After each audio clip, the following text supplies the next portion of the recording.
All right. Everyone, this is Kate. Happy Friday the 13th. In honor of the day, we have a few challenges this morning. We're going to ask you to bear with us. We are operating with a number of various Excel spreadsheets and internal documents, and we're hoping the system doesn't crash. But I sent you some things yesterday, so if it comes to shove, we'll be working off some of those documents. So a lot to do today. Let's go to the agenda. We're going to go. So our goal today is to have an understanding among all of us about state's concerns regarding grant monitoring. You should all receive the full report with all the comments so you have some sense of where people have been coming from. And then we want you to understand the priority assessment tool CS uses to select grantees to monitor. What I want to emphasize, and I know this is going to be a really tough thing for everybody, is the goal is understanding. So we're going to have places through the presentation to answer questions, and I'm really going to emphasize we need clarifying questions. Today's not the day to just any ideas about improving anything or things that you think are wrong or any of that, which I know we get to at some point. We want to make, we want the best tool we can have, but today is the day to simply understand. So clarifying questions will be welcome. Anything else, I will simply cut you off. And we will entertain questions. So what agenda will look like is I'm going to do a quick recap of our last meeting in terms of what we're all about. Then we go into the ACSI data and the comments and answer any questions and discuss that. And I'm going to turn most of the meeting over to Alicia Anderson here at OCS. She is on the grant monitoring team to present and review the whole prioritization tool, which you'll see is quite sophisticated and somewhat, I wouldn't say complex, but it has its complexities. So before I plow in and just to set the tone, are there any questions or any concerns about how we're going to proceed? And I want to mention is you are all unmuted right now, so just the noise down, we need to have you muted. You can mute, and then when you ask a question, just mute yourself. Okay. With me so far? Yes. Me? Yes. Yes.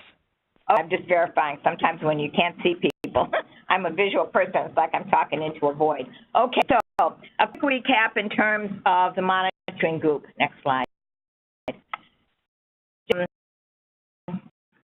Keep it threefold to assist OCS in obtaining better understanding of the feedback, which is we're starting today to kind of into that feedback.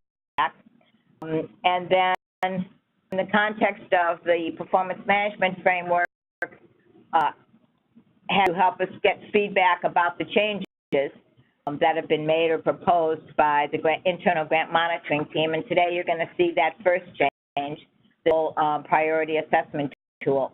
And then the third purpose is to assist OCS in obtaining an understanding, so help us communicate this and have a communication plan. So that's what we're about. Next.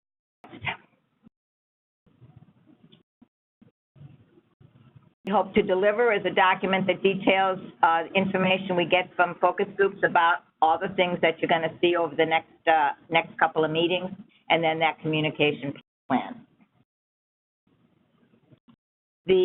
Our activities, at least to begin with, are to review the survey, which we're going to do today, and then review current procedures, processes, and tools. And there are at least 6 things we're going to cover. Today, we're only going to cover one. We'd get through 1 or 2 or 3, but when we really looked at presenting the prioritization tool, it became clear that's all we can cover today and actually have you understand it and have you your eyes over and your turn to mush.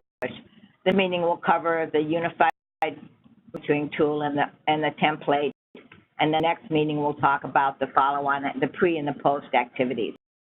A lot of that has been made uniform, and we want you to be able to see that. Okay, next.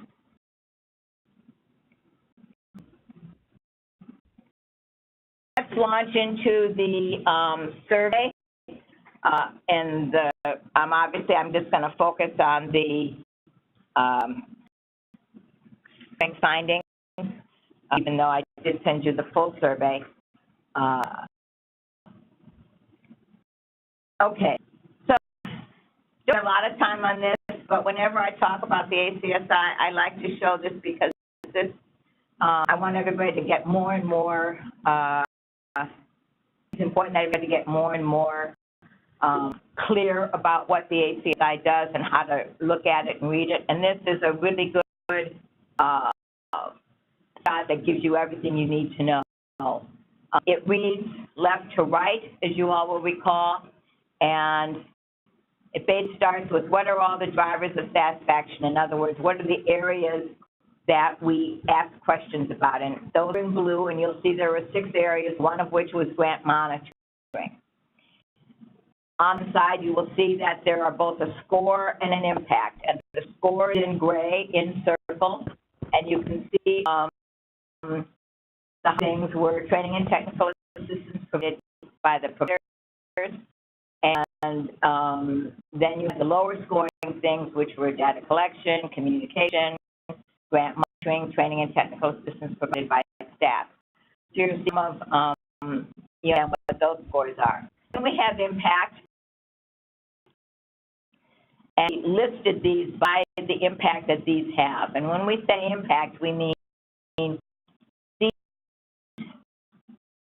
in orange squares give us what has the highest leverage, what would be the things we should focus on most to be able to improve the customer satisfaction index, which at this point sits at 62. And when we talk about impact, this is a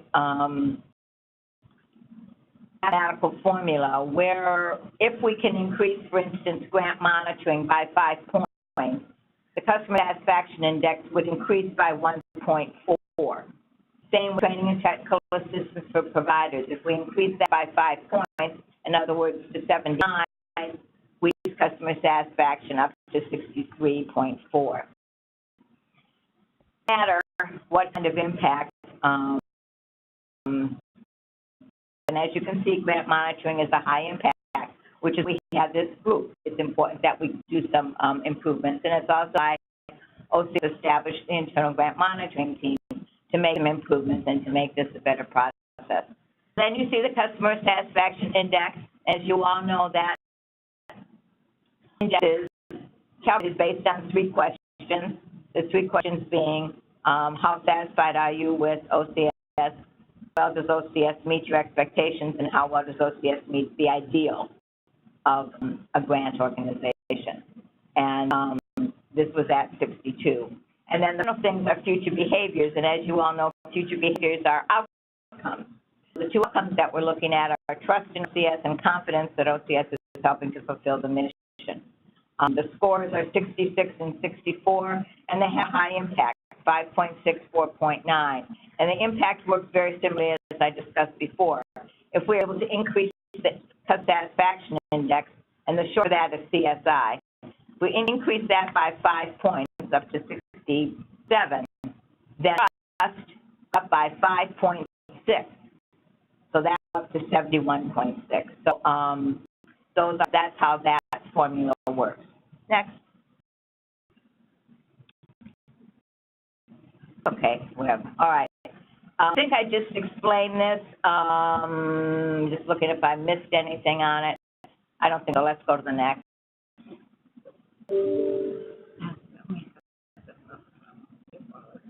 Okay, so let's focus on grant monitoring.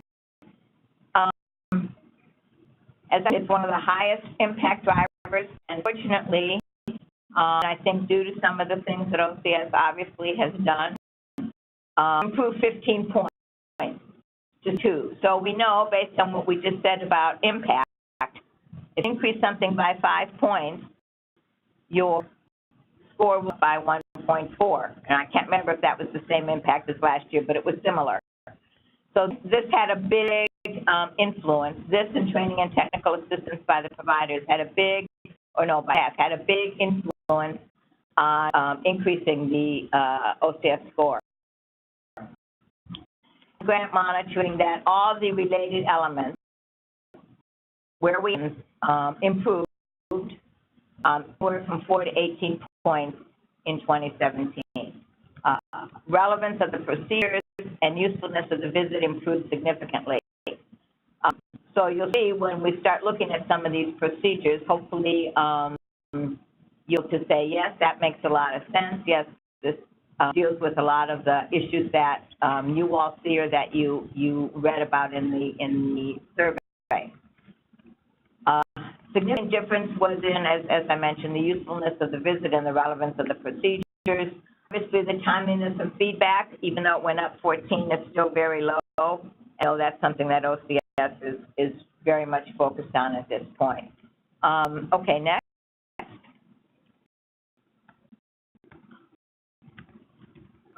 Some of the comments, and you would have seen this, you would have read all of the comments. A lot of it had to do with timeliness of the report. A lot of comments about, send us the monitoring tool prior to the visit. At our next meeting, we're going to review the monitoring tool, conduct technical assistance visits,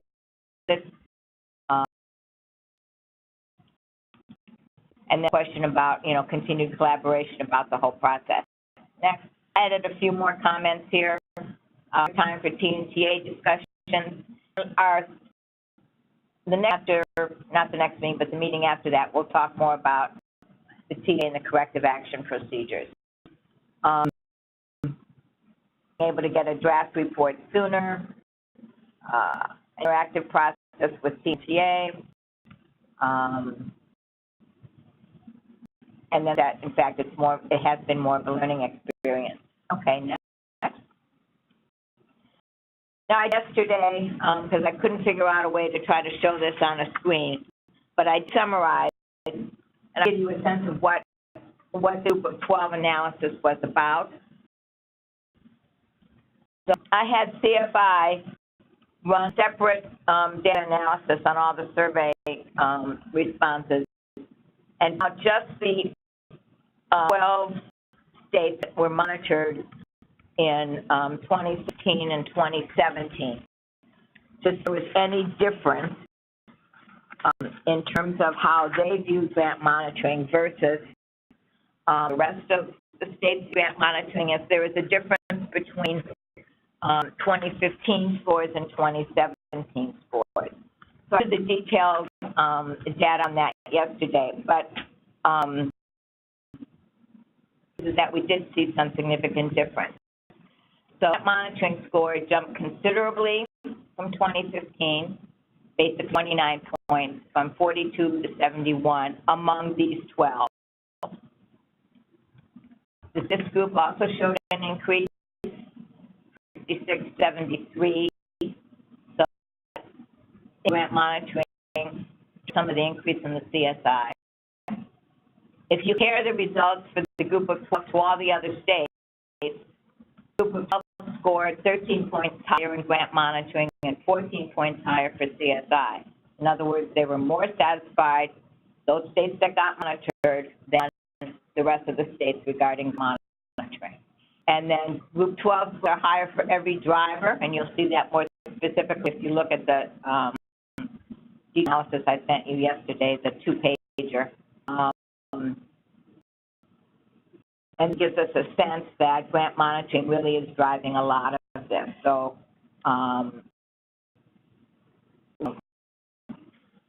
everything else, all the other drivers is higher than the other.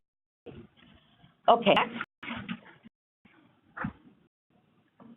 Some things that CF amended regarding grant monitoring. Obviously, grant monitoring still has the second lowest score, and it is a high impact, which means this is something to clearly focus on. Timely impact and clarity of assistance remain areas of frustration. intentional suggestions. These are many of the things we're looking at now with this team. And also OCS in terms of some of what they might be able to do when they're on site. You know, some advice is trying to get reports out quicker. Standardized report formats, you'll be to see that. We'll look at that at our next meeting. Trying to find some of these reports, establishing and communicating time frames. Obviously, that's part of the accountability measures, and we're trying to meet those more. Can you go down? I think there might be one more.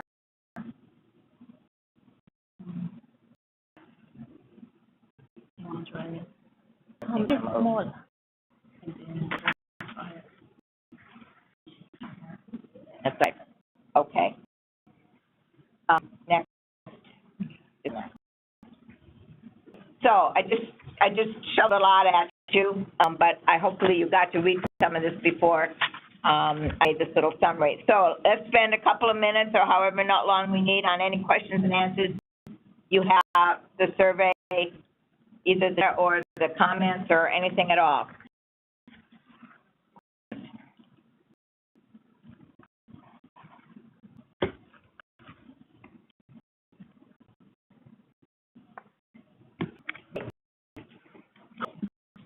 Hi, Kate. This is Chris Shano. How are you? Good. I'm good. The survey was great, and it was wonderful to look at. And as I was looking at the scores and the comments, and it pertains to monitoring, I think it's relevant to say that the scores are kind of lower in the area of feedback, timing, clarity, and you know, just sufficient information back to the states, and there's kind of a common theme throughout. So kind of does apply to monitoring a little bit. Sorry, I missed your last sentence there. You said what? Oh, it's to monitoring work and the risk assessment that we're looking at today. So, you know, how do you view that? Well, the monitoring, we were one of the states that did get monitored, and we had a great experience. But, you know, having clear expectations of our work up front, you know, with TNTA and knowing what we should be doing will make the monitoring experience a lot better. So, see this theme of the state saying we need more feedback, we need training, we need clarity. The timeliness of the feedback is really important. So the states can do work, and then the monitoring would be such a fearful event. It shows that. Yeah, that's kind of what I gleaned from the data. Yeah, I gleaned right. Exactly right, and that's what we're about. How do lots of various tools. This is what the internal grant monitoring team has been doing in OCS, and now we want to, you know, put the power on it, make sure that what we're doing will move along, and I'm sure you guys will have some thoughts on that, and we'll get some more feedback from the rest of the states. So, yes, you're absolutely right, and that's why these tools are going to be important. Any other comments or questions? Thank you, Chris. This is Iowa. Thanks for providing the Group 12 data. I think that, to me, seems a little bit more important than the total for all, and mainly because of when I had the comments, it seemed like a lot of states that just said, we really can't answer this because we haven't been monitored in a number of years, or we've had staff turnover. So I was just curious if you see it the same way as I do, that these 12 are kind of more important scores than the rest. And if you can comment on the comments that the 12 provided. I didn't pull out all the different comments from each of them, so I don't have separate comments, and I have the separate data. And yeah, I did use this as important, which is why I asked that the data provided, because you want to see where some change may have occurred. So it gave an indication, which is always a good thing.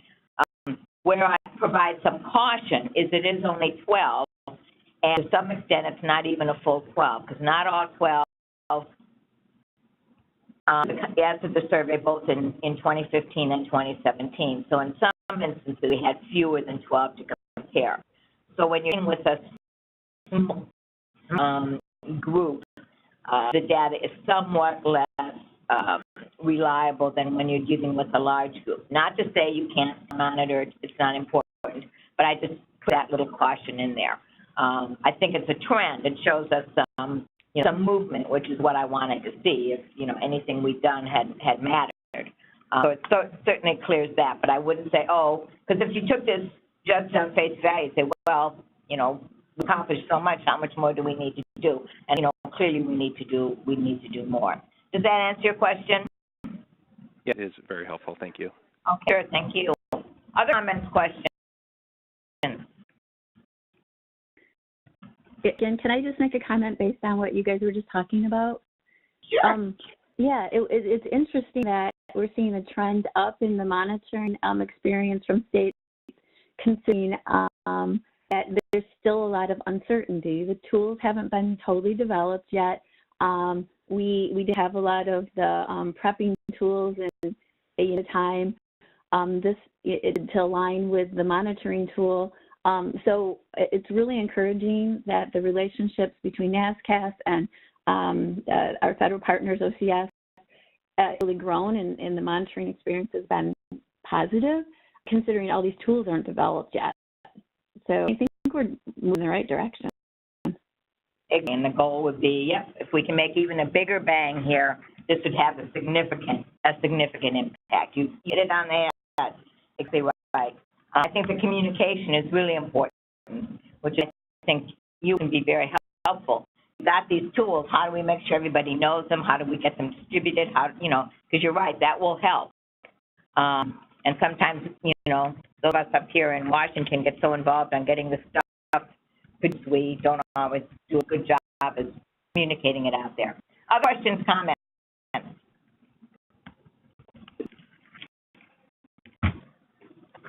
Okay, let's move along then. Should you at any time, during the call or later, the question you have on the survey, always just feel free to give me a call. I speak with a lot of states when they start looking at this stuff. So let's move into the actual monitoring the tool. But I'm going to start it off before I turn it over to Alicia with the cycle. So as you know, there's been this grant monitoring team, and it's consisted of people from all the organizations, all the divisions within OCS. So of course, the main two have been LIHEAP and CSBG. And of course, when we started talking, it was clear that, we sort of had similar goals, but not really, and the time frames were a little different, and the processes were pretty different, and since so many of the grantees are often similar, maybe it would be more efficient if we did some things that were consistent. And I think Janelle addressed that, at the kickoff. One of the main things was not only to streamline and be more efficient, but to have some consistency across the organization. One of the first things is, and this is, we continue to refine because the grant monitoring team is still working on some of the processes, but we developed one cycle, CS monitoring cycle, as opposed to the CSBG and the LIHEAP and the AFI and all the other different cycles. So let's get the cycle, and we put it into 3 stages. And we make this any bigger. I know this is screenshot, and because this is on our internal thing with it here. Okay, so I can walk you through it. So basically 3 stages, and this is rocket science. You all do monitoring, so this will sound all very familiar. But stage 1, which is what we're going to look at today, is the prioritization and selection of the grantees. And that's 3 parts. Obviously, the actual prioritization is conducted, and we're going to show you exactly how we do that. Then selection of grantees that are going to be monitored. We're moving to a process of trying to do that more jointly, having discussions between the divisions. And then, of course, communicate with the grantees selected for review. So the whole first stage, and we are looking at having some consistent time frames, timelines for doing that. The whole stage 2, of course, is the actual monitoring. Use the planning and logistics. We do a whole document review, and probably next week or the week after, we'll show the list of documents that we are requesting. We've now come up with a standardized list. We do the monitoring, and then we do the post-monitoring communication. And the third phase is corrective action and team TA. This is the most undeveloped phase. This is something that as well developed. We are now really focused on this. So we've come tools for taking corrective action and for tying it and requesting technical assistance, trying to connect those two and tie those two together. And that's kind of an exciting development, and we're going to be covering that in the meeting after the next meeting. So that's sort of the monitoring stages and something we're trying to make uniform. And in each of these stages we have, more specifics, but I just wanted to have you see the framework. So this over to Alicia. Questions about the cycle? Does this make sense? Is it logical to you all? Yes, it is. Yep. Any questions, anything I need to clarify? Okay, let's then go to the patient assessment tool. And just for some background, this once was called the risk assessment tool. Away from that, because we really, move from the concept of we're trying to catch bad things or whatever. We're just trying to prioritize what where we should be looking and so we just called it the prioritization tool. And we want to walk through the process as well as the actual tool. So hopefully we can do this because we're going to be flipping between some different things. So be patient with us. We're going to do the best we can. Okay, to you, Alicia. We'll just go over to, there we go. All right. Oh, no, you want the PowerPoint, don't you?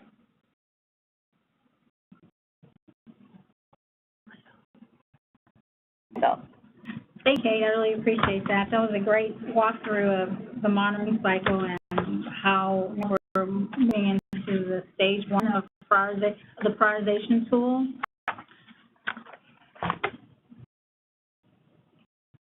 Again, I'm being a pilot here, so bear with me. Prioritization process. As you know, that the HHS secretary is required, or our office is required to evaluate several states a year, and based on that mandate, DCA to develop some tool to evaluate the states based on the data information that we find, that we receive, so that is reported externally. So DCA performs a risk assessment. So that is called the prioritization tool. So the risk assessment evaluates program performance, which we identify states to evaluate. The evaluation criteria consists of several criteria, analytical tools that we use, all in depth.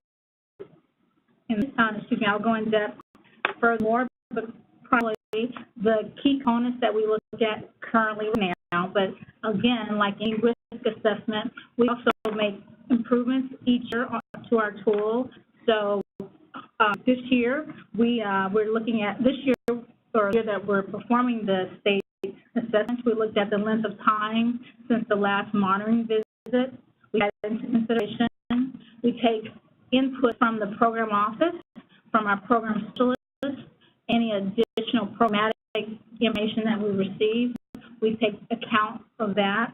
Also look at the dollar amount of the award, and we also look at the audit data reported in the Federal Audit Clearinghouse. And let's jump in here and just also mention, just to reemphasize, this assessment, this process, and the tool is also used by LAHI. They may do some tweak in terms of specific things, but there is a general common tool. So everybody comes up with this, are able to look at this from the same perspective. Okay. Thanks, Kate.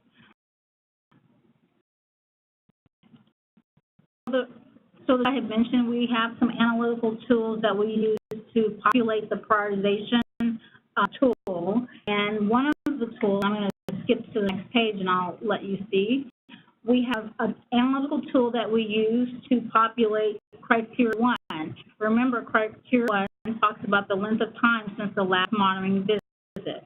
We currently use a 5-point scale, and the states visited in the most recent year typically always score low.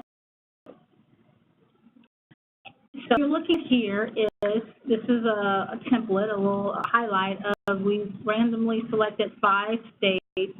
Out of the 5 states, we ranked them based on the last year that we monitored. And also we take into consideration any field reports that were sent out or provided.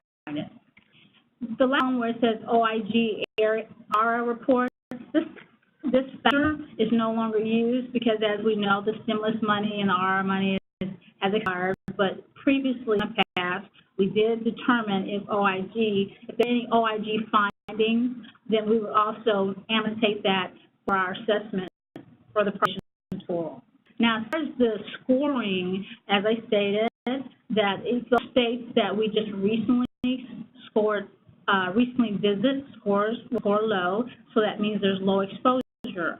As for those states that we've actually never been to or that we haven't gone to in the last 5 years, they are scored at a higher rate than ones that are scored at a lower rate.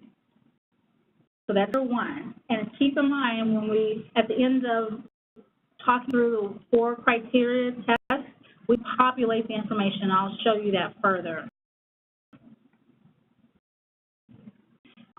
Again, I'm going to scroll down to the control.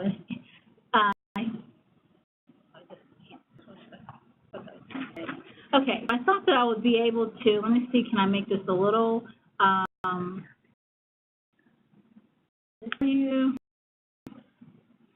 so,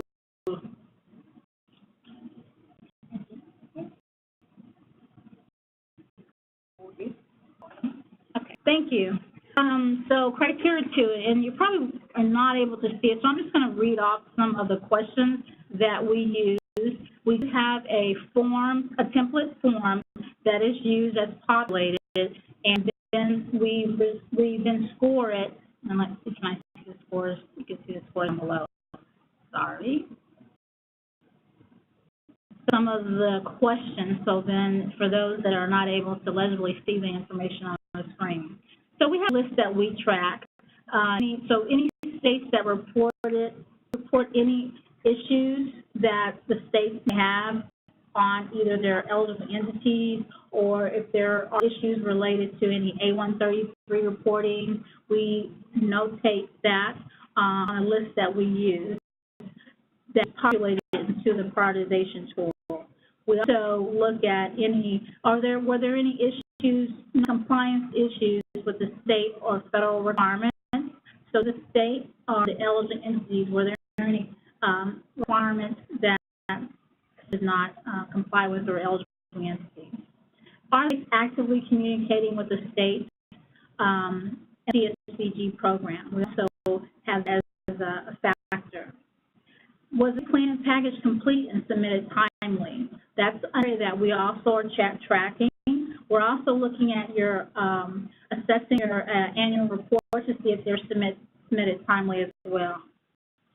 Were there any allegations regarding the state or entities? We also track that.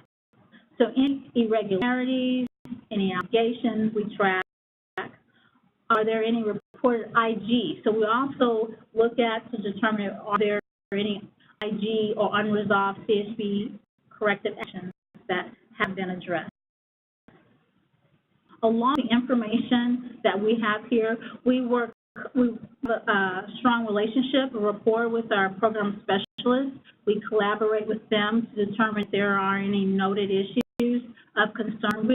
We want their input to play a big part in the prioritization tool. So a lot of times we will sit down with the program specialist one-on-one and gather any information that's needed to further populate criteria 2.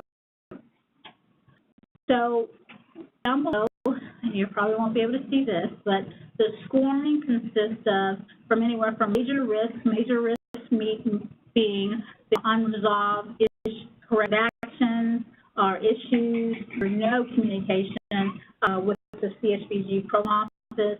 Turnover rate, I mean, we also track the high turnover rate with any state or eligible entities. And non-compliance.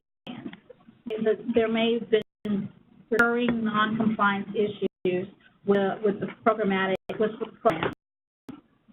So this would be the state or eligible entity. There were no noted issues as far as lack of communication. There's a strong rapport with the CSBG program. And the timeliness and accuracy, the state plans and the annual reports were submitted timely. Those are some ranges that we have as far as how we rate it. So again, we will on drop-down menus basically saying yes, no, or not applicable. So with this information, all of this information here gets populated in criteria 2. So let me go back to criteria 2. So 2 again talks about the staff turnover, the timeliness of the plan and the annual report. Also, our office is also looking at the SF 425. Is it complete and is it timely submitted? A lot of times states, for whatever reason, are not reporting their phone FFR and they're just submitting the annual report. So that is a concern that we also note in our analysis. And were there any non-compliance issues, non-compliance performance, and also were there any issues of the state or with the eligible entity? All this information, again, is rolled up to criteria 2. What you would see as you see on the screen, that's part of the prioritization tool. This is one of the attributes or several of the attributes that we use for criteria 2. And again, I'm just highlighting what has been noted here. Are there any issues that were noted on the list for the state or the eligible entity? Are there any non-compliance? Were there any non-compliance issues with the state or federal requirements? Any G issues? So these get scored. These get scored on the risk assessment. Now, go to criteria 3, and I'll show you what that looks like. This one here. Okay. Criteria 3. Criteria 3, I'm trying to make it smaller so you can get at least a better feel of what's here.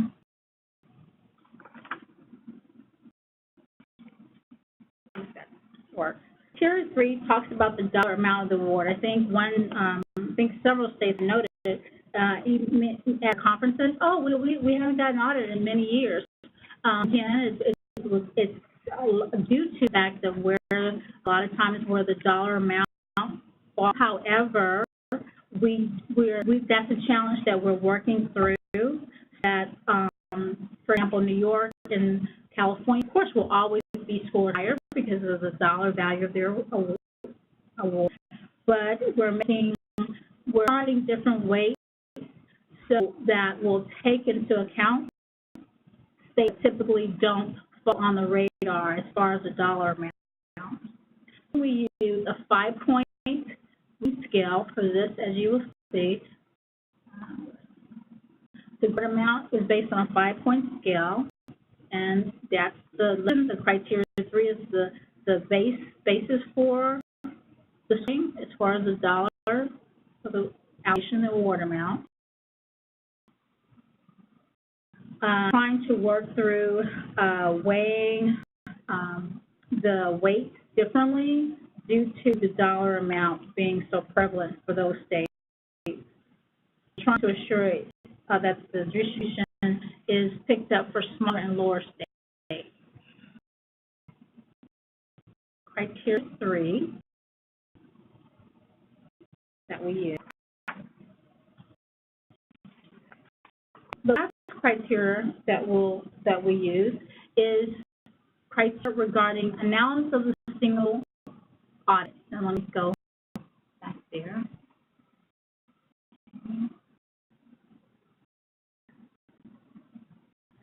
Okay, make it smaller for you.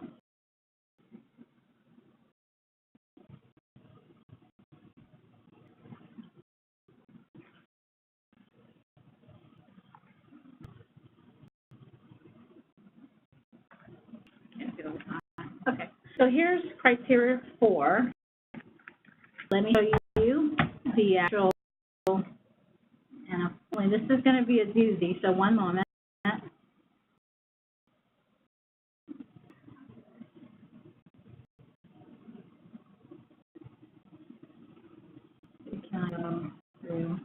You won't be able to see this as clearly, so you're probably saying, what exactly is she looking at, or what is this? So we generate data from the Federal Audit Clearinghouse. As you know, states can do this freely as well. The information that's being populated here is not PI, well, it's not information, it's a public document that you download from the Federal Audit Clearinghouse. All your eligible entities will do the same thing. All this information that you're looking at is being populated from the Single Audit Clearinghouse. So we generate data from the clearinghouse with several attributes, CSBG being one of the CSBG being the having a CFDA number, which is the Domestic Assistance. These are all the awards the eligible entities receive. On top of the data, we look at how well they do as far as were any findings noted? Are there any other areas of concern that we need to look at? Are there cross-cutting findings, meaning that this particular entity has issues with cash management, but this particular entity may also have issues with LIHEAP or with CDBG or with Head Start. So we take into consideration all the factors that is provided through the Single Audit Data Clearinghouse. From this, what we do is, in our analysis tool, we generate data and we perform some analytics on it. Again, like I stated before, the findings, any attributes that are noteworthy. Information is populated into I think everyone has access. They were provided with the Excel risk assessment or the prioritization tool, and there's several worksheets with workbooks. So if you click on the various tabs, you will look at the tabs to identify the where it says audit data. So that audit data then gets populated into this tool by state, and what you see in the green area, green columns are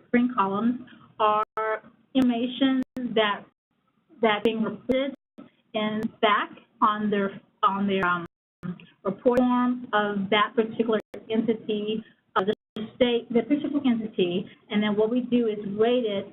We rate the tool, rate the prioritization tool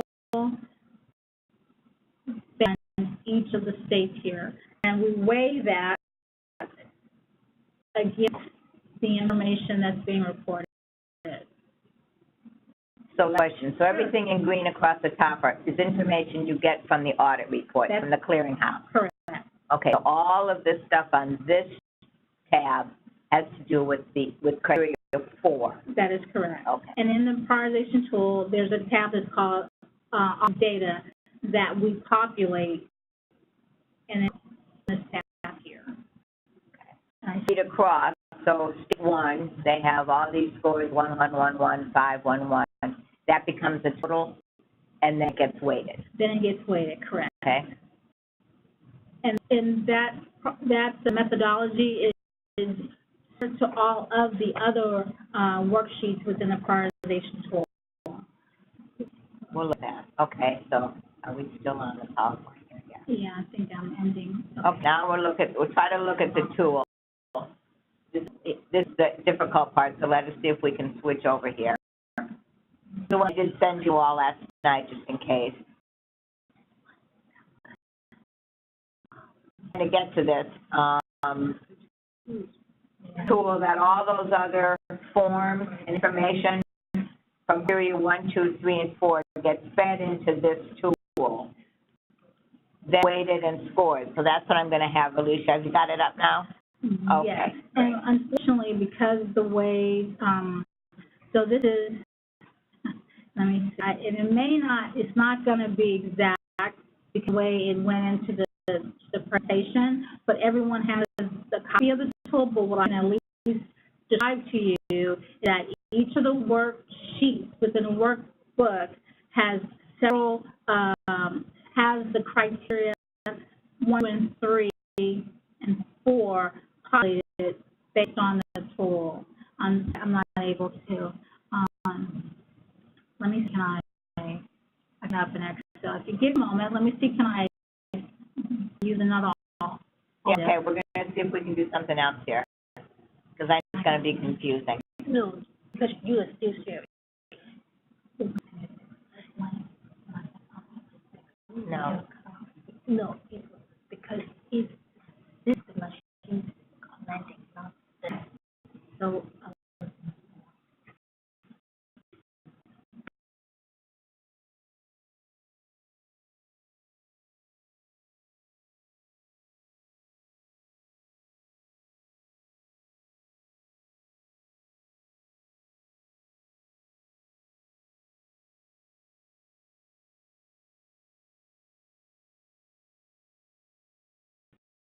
able to do that. So we're going to try to figure out, do you have your, let's see if I can see it. I sent it last night, so part of it is can they all bring it up? they can bring it up, yes. So you all, if you can bring up what I do, the Excel spreadsheet.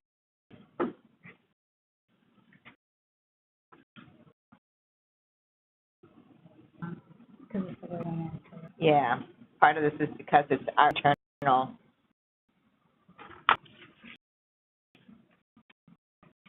View, and so so this is actually what the spreadsheet or what the thing looks like. Yes. And so this is what you were showing. All right, can you go back to that one? Okay, so let me, It shouldn't be under criteria 2. That's what's confusing. Let me shrink this so therefore you'll be able to see at least the overview of the, I'm sorry, not there, at the top, right here. This is not this one. No, it's fine. Finalize.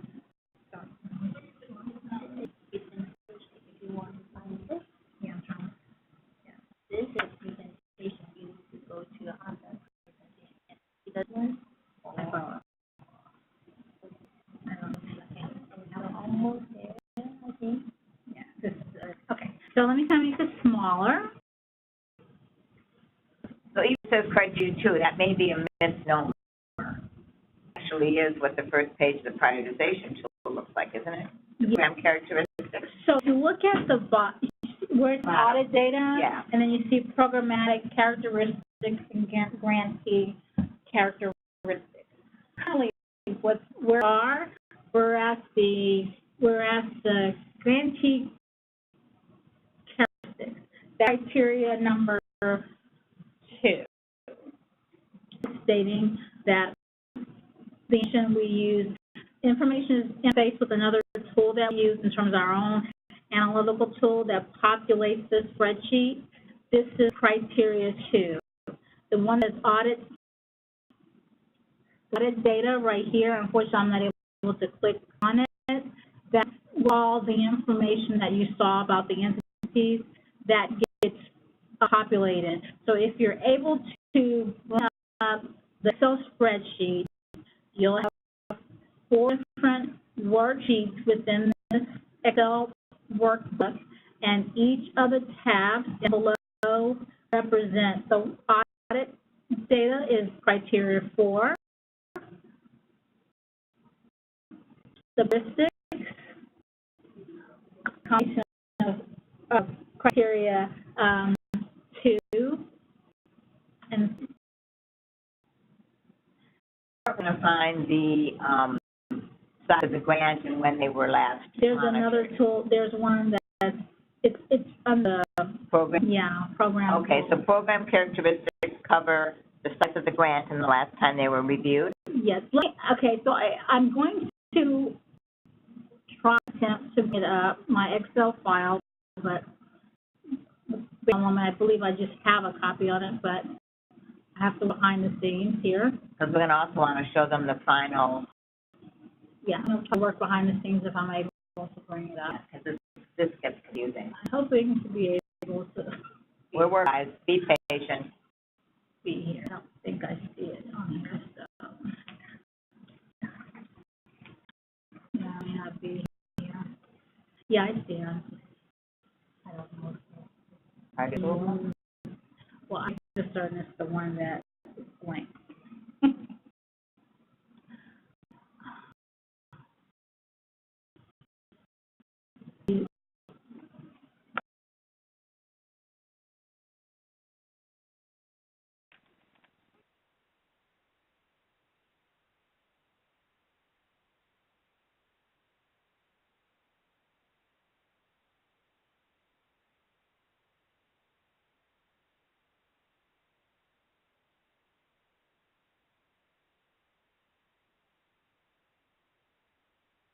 Something different.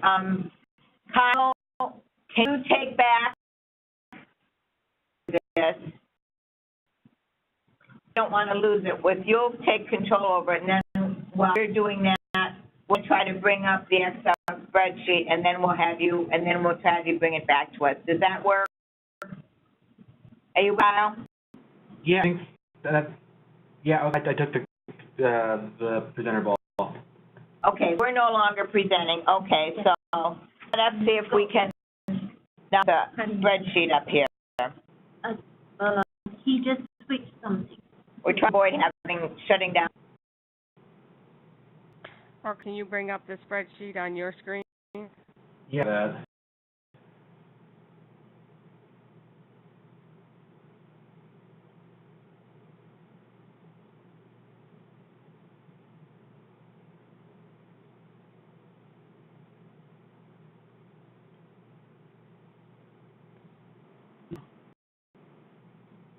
So we'll try and do spreadsheet. One way or the other, we'll get it up here. Just bear with us. We just don't want to do something that shuts down the whole thing. And all sitting here with nothing. Kyle just has it up. Okay, Kyle got it up. Okay. Let's see. Okay, Kyle has got it up too. Just let me know where you need me to go. Okay, thanks, Kyle. So he talks to his, Work. yeah, I mean, but you can control, he will be the one control. Okay, so it looks, Kyle, you've got it up. Okay. So you can turn it back to us? Yes. No. No, I can. You just have to tell Kyle where you want I him will, to move yeah, to. we'll tell you what to do. Okay, great. All right. Ignore me. Woo! Thank you, Kyle, for your patience, I should say. So where Kyle is now, this summary page, so let me step back. So can you click on where it says audit data, that next tab?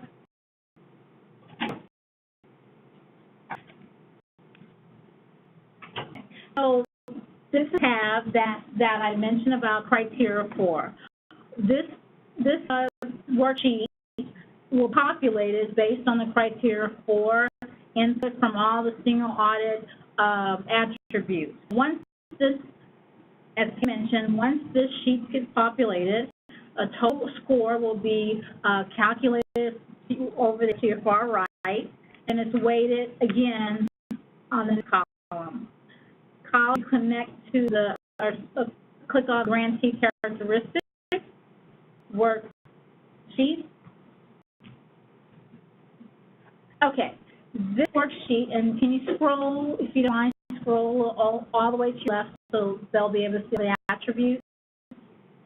So you're at column 8, so if you can scroll back to your left.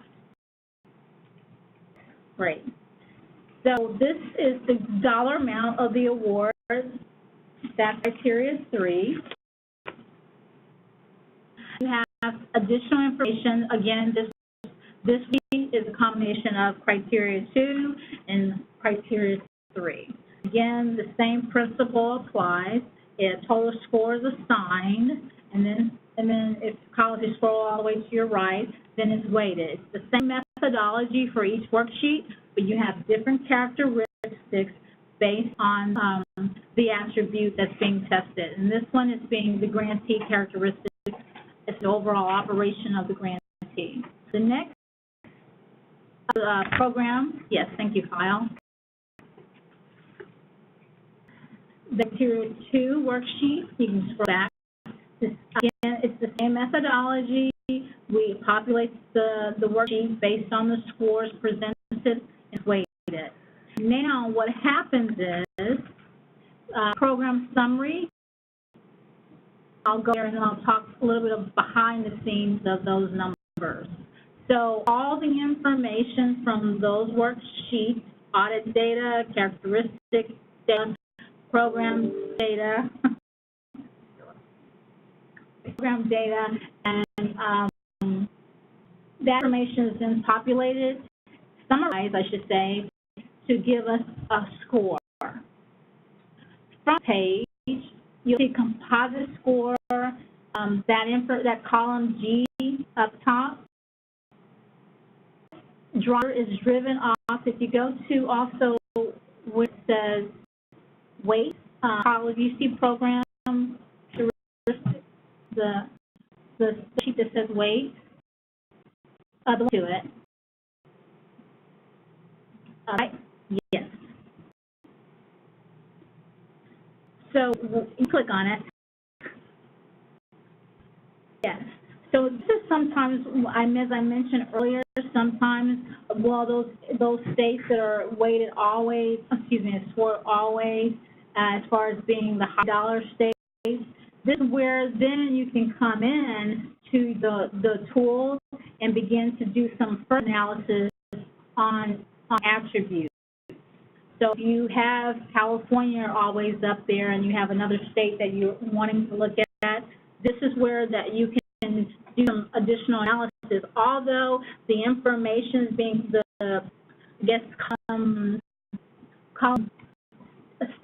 column B, right?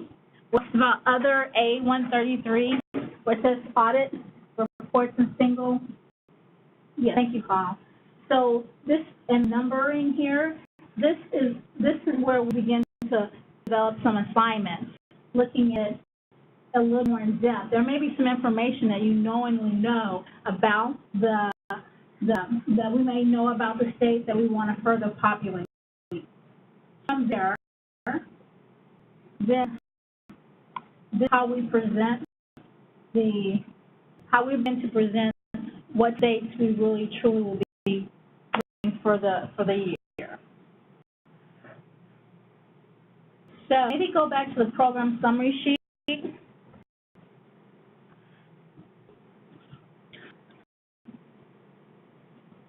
So how the next part of the process is CSB comes up with their list, LIHEAP comes up with their list. If there's a division doing this, they might come up with their list. Then the session and the various lists are compared, information is compared, and then the final lists are put together. Normally, this is done in the first quarter of the fiscal year, which is October, November, December.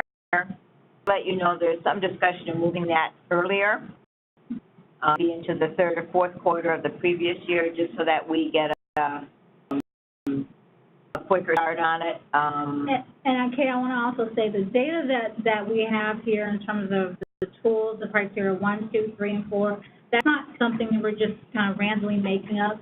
This is actual data that we have that's being presented to us through the program specialist, the program office, and also through external data, the single audit, data reports, the timeliness of the state plan, and the annual performance report. So a lot of this, all information here is factual information based on the results of that we received. Okay. Was there anything else in your PowerPoint? No. Okay, so now that we totally confused you or overwhelmed you or given you a headache, I know this is very difficult because it's easily when we're here manipulating it, but it's a little bit harder to show, which we didn't really realize until we started doing it.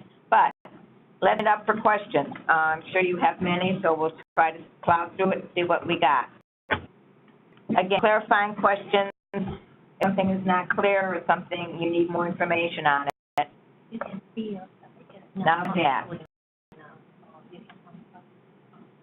Greg from Iowa. I got a question about your criteria 2, which I believe is in the program characteristics tab.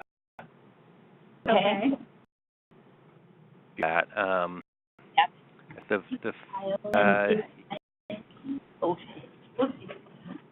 I get questions when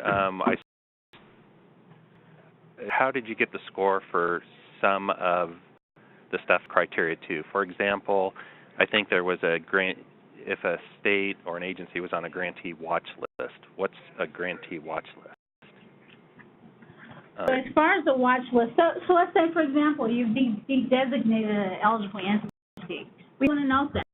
So we want to see when we come out. That's a great question, though. So that information is based on the information that has been presented to us, or information, the information has been presented to us, or the program specialist has noted as an area of concern. So if a particular entity was designated, and that, let's say that you're the state is a particular state that we want to come and visit, then we may want to look at your designation policies and processes to see if, in fact, how, are they complete? That could be one of the reasons that that particular state was on the watch list. Okay. I'm going to jump in here, and Bill, you may need to help me out here. I think there's a little bit of confusion on the watch list. My understanding, because I helped build that on our internal source here, is that the watch list is primarily a list of eligible entities or community action agencies where we have gotten information there may be some concerns. These aren't states. These are eligible entities that are on the list. Maybe here's something from Head Start or OIG or a newspaper article, whatever. That there be some reason for us to pay attention to a particular eligible entity, which of course, and maybe sometimes the state has told us there's, as Alicia just mentioned, there's some issue. So we're able to look at across the country and then also be able to look at what action is being taken. So, if the state has eligible entities or 5 eligible entities that we are in trouble and no action is being taken, that's something to perhaps be concerned about. Or if there's 3 in the state and the state's on top of it, that's something we don't need to worry about. So the grant watches is a small piece of this. We don't want, I know because it's something, what is that? This is a big deal. This grantee watches is a very small piece of the total weight and the total piece of it. As you see, it's only part of the program characteristics and only a small part of it. Also, I would like to say, for example, let's say that there was a corrective action that, for a reason there was a corrective action needed. Our program specialists will track it, and it's also a way for them to ensure that they're following up in a timely manner as far as if they need to provide any additional information back to the state on an area of concern regarding our corrective action. So this is also, we also note some best practices. The agency has a great process for their community needs evaluation or assessment. may be noted on the watch list. So we use a variety of. You may also use the watch list to determine what eligible entities you might visit in a state. Yes. Yeah, okay. Greg? Does help. Okay. Yeah, I'm still looking at this, like this part. I understand, like, column G, where you would know if we submitted our state plan on time. I know we could probably pretty much get column H, complaints from our entities, but the ones like D, E, and F, I was just curious on how to get that data and how you score it. For example, how would you score a communication between states and I think that was supposed to be between state and if you look at, remember the PowerPoint presentation, unfortunately, I should have put in slide numbers, but if you go back, and if you look at criteria 2, we have rating scores, and we have the scoring, a description of what a low score or a high score, or what a rating of 1, 2, 3, 4, and 5 will look like, and we have reasons for that scoring. Let me mention something, because I know you told this to me in terms of the process. So the form that Alicia did show you that had the different questions, and asked the program specialist to fill that out. But then the grant monitoring team sits down with the program specialist and they walk through this. I'd be asking, so when's the time you spoke with, or when did they call you, or has there been any communication about X, Y, Z? So it's a very subjective thing, this piece, in terms of that's why the criteria, I mean, the weighting of this won't be as big, but we are getting some program information from the program specialist. Being we don't want the monitors who don't have day-to-day interaction with the states making all the decisions. I mean, the grant monitors could say, well, hey, this looks like this is, could be a problem, and they go talk to the program specialist and say, oh my goodness, no, I talk to these people every week, and here's what they're doing. So we're trying to get more integrated and separated, because that has been a problem in the past. So this stuff is basically from the program specialist using that tool. If you look at the worksheet, and if you've gone, there's and I can't have control over it. So Kyle, if you go to, let's say, grantee watch list, and you see the D2, go all the way to column D2.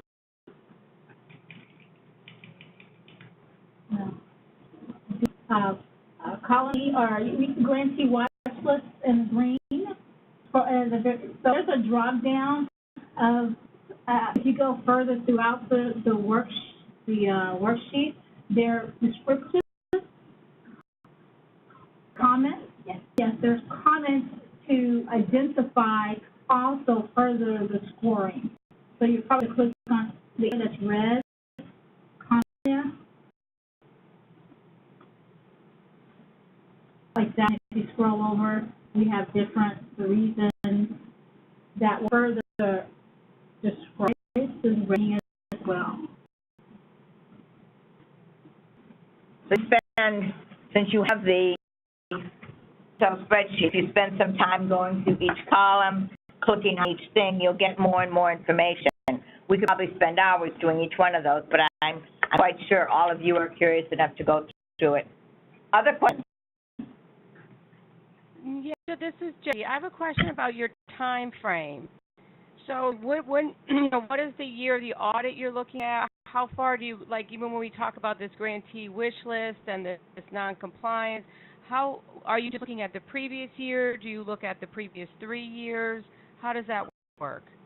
So for example, the single audit, we look at a couple years. We'll look at the previous maybe 2 years, but the prioritization tool takes into consideration, I guess the previous year, but again, we'll reach out and look at any, like if there are some issues that have been ongoing and they haven't closed out and it's still on an area of concern, we'll still take that into consideration.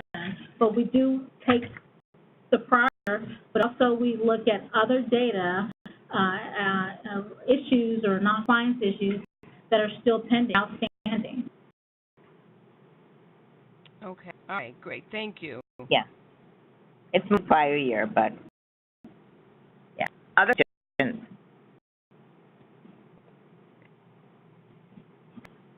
This is Chris again. I just want to say this. Hi, this is a fabulous tool. You've done such a great job on it. It's incredible. Thanks, Chris. Coming from you, thanks, because I know how your risk assessment is, which is great. I love yours. It's a living document, and it's going to grow as you learn more about the states and what we do.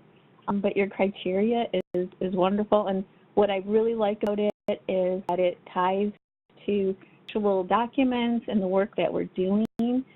So it's not a surprise for the states when we see the score. And now, is that something you're going to show the states, some scores by the main categories, or are you just going to use this to select your next monitoring visits?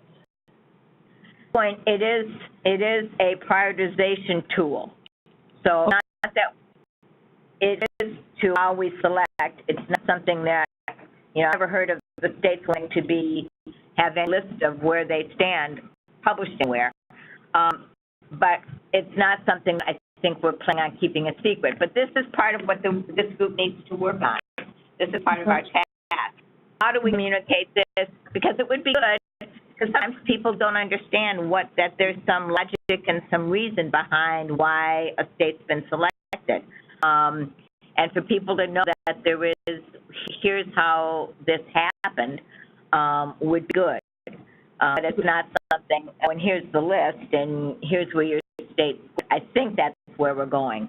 Go ahead. It's a living document. And also, each year we're trying to fine-tune this with the risk assessment. Something you should always do with your risk assessment is to see exactly what other areas should we be weighting. Maybe we're weighting some areas that maybe not as should be heavier than others. But so it's a living document we're always assessing. So I think your other big point, though, is part of the goal and part of how we know grant monitoring will be scored better, viewed better by states is when there are no surprises. So know what the criteria are and how it happens contributes to, there's no surprises. This may be why Michigan got, monitored this year. So it's not a surprise, and I think that's part of the goal. And obviously, when we think about getting feedback from the states, feedback on this tool, we need to be thinking about, okay, what are the questions we want to be asking about this tool in terms of being able to improve it? And of course, always working up against, as Lisa mentioned, fine-tuning, but we're also trying to fine-tune as well as keeping it aligned. We're trying to get LIHEAP and CSBG and the rest of OCS, because the goal is to have it be consistent. So that you can't be fine-tuning all separately. So that's the other thing of trying to. That's why I'm glad some of you on the team have both LIHEAP and CSBG, because LIHEAP uses something very similar. They have some things that are a little different, but that's what's helpful. So thank you for that helps. Questions, issues? This is Greg again. I agree. I really like the tool. I think it's very complete, and I like the information you're collecting to prioritize. In your initial slide in the PowerPoint, you said that the HHS secretary requires you to monitor. Is there any other requirements that the secretary, or are there laws that you have to include in your criteria, or is this criteria just developed by DCA based on how they want criteria? Well, you noted we are factoring other requirements, the single requirements, the timeliness of federal reporting. So a lot is that required by something other than, is that required by the secretary or by the CSBG? I think that's what he's asking. Well, I guess it's the onset to one. what for the federal, timeliness of federal reporting. It's a law, that's a requirement. So some of these are required, but maybe, are you suggesting, Greg, you would spelled out more what we have to use as a criteria versus what we determine makes sense as criteria? Yeah, that's a nice way to put it. Okay, that's something that we can know. Yeah, we probably don't have that right now in front of us, but we can certainly find that out. So what do we have to use, and then what have we determined, when I say we, I'm talking OCS, what have we determined is used? Okay. Yeah. Mm-hmm. Good. Okay, we can find that out. Questions?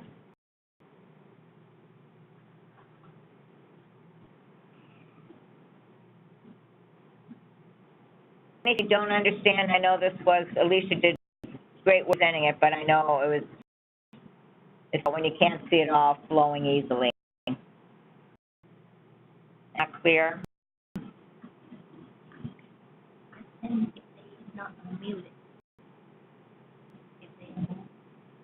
Yeah, I presume all of you know to unmute if so you're not talking into the phone and no one's hearing you.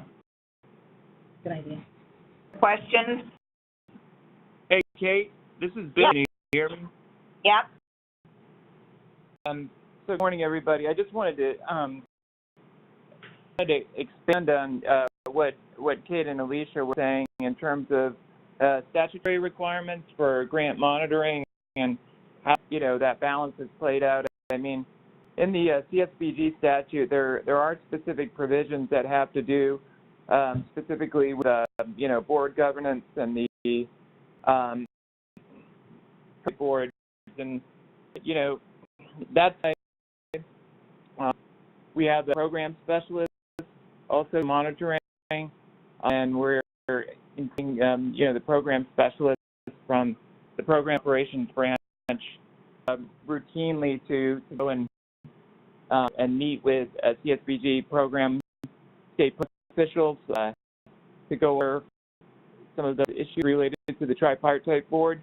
But really, it's a balance between looking at the fiscal areas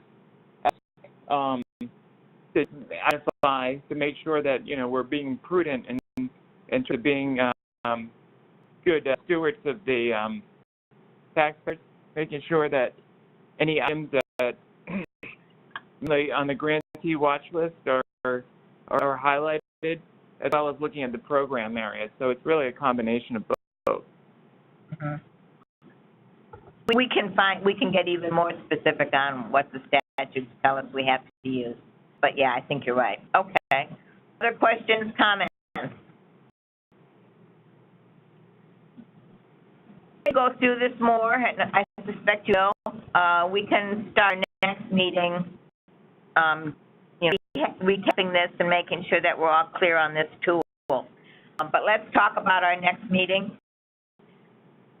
So right now we've got one scheduled for April 27th, I think same time. Fortunately, it won't be the 13th, so everything will run much better.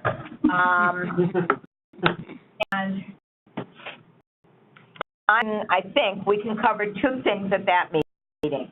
That would be the unified financial monitoring tool, basically sort of I won't call it exactly a checklist, but it's sort of a template of what the monitors use in terms of show monitoring. And then also we have a program monitoring tool. So we will send those out to you prior to that meeting, much prior, because we're meeting this week, early next week, to talk about that. So we'll get those two tools out to you and so you see what's done, and then we can talk about how those are used. And the second thing I'm pretty sure we can get to, because it's as complicated as the assessment tool. Yeah, is we'll look at the report template and do in terms of what we're at this point, in turn trying to simplify and make that an easier thing. So I think we can cover those two things. And we need one other meeting, just in all these briefings, where we're going to cover the pre-monitoring and the post-monitoring. So the pre-monitoring we're covering things like what the documents, because we come up with a standard set of documents that we're going to be sending out, both LIHEAP and CSBG can use. So we want to be able to share that, as well as the pre-monitoring process that's currently in development to try to make that consistent. But more importantly, we'll focus on the post-monitoring, what we're doing in terms of tracking corrective action, and how we're trying to tie this to TNTA. So we're doing post that next meeting after next. So I did want to get a sense as to can do, because right now we've been sort of doing this every other week, so we've got one scheduled so to 13th, and then we have one scheduled on the 27th. So the question would be, does May work for people? Yeah. This is in Indiana. I have an off-site meeting on May 11th, but I don't know if I can change it. Okay. Well, the other question would be, we don't have to do it every 2 weeks. We would do it either on the 4th or the 18th. I mean, we can make it 1 week or 3 weeks. Do people have any preference for those, 4th, 11th, or 18th? This is. Okay. Yeah, I would say the 18th works best for me, and then the 4th, and then the 11th. So. Okay. So my preference. How's the 18th work for everybody else? 18th session meetings. I won't be able to make it. This is Chris. Okay. Does the 4th work for everybody? The 4th, okay for me. Okay, not 4th for anybody. I was the 4th, but I think that's the day after the LIHEAP conference ends. So people are going to be traveling or not.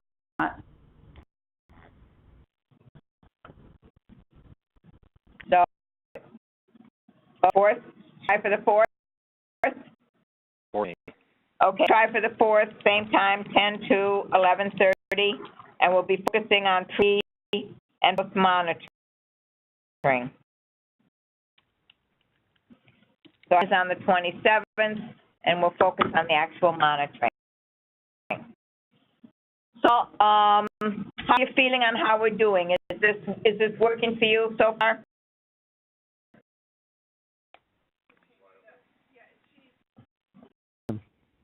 Okay.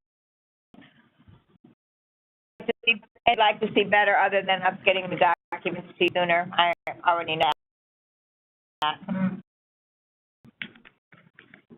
Do better? I thought the presentation was helpful. Good. I put on these, yeah. X works nice. Okay, good. All right, so if you think of other things that would be helpful, just let me know. You all know how to contact me. So we'll go with May the 4th, and everybody have a wonderful weekend. Thanks so much. Thank you. Thank you. Okay. Thank you.